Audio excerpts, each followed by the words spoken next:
नमस्कार मंडळी, राम राम. आम्ही शेताला आलाय गा. आमच्या अक्का मी आविंग बघा. आमच्या सानूचं पप्पा गहू पेरलंय, त्याला काय करायचं काय की अंग. ए बाई गहू नवय माय रब्बी होय रब्बी.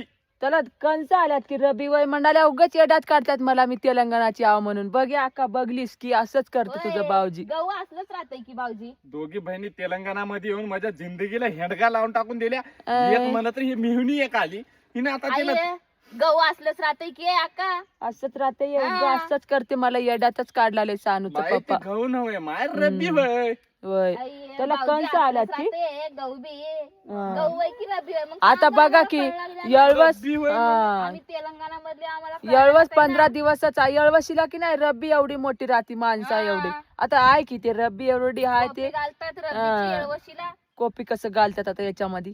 लय कळ लावली बाबा. जाऊ मी नाही तिकडे. ना आता, मी जातो मी. जावा माय भाऊजी गेले आका. कुठं जाऊ दे, जातात येईना आता? तसंच करते, येते माणूस जाते येते तेच. जाऊ दे, सोन टाक त्याच. ऐ, जाऊ दे सांगा माय. मंडळी, आपले तुम्ही सोन सांगा दादा, हे रब्बी वय की गहू वय, तुम्हीच कमेंट करून सांगा नक्की. सानूच्या पप्पाला थोडं कळू दे. गेले. आम्ही ते भाऊजी. हा.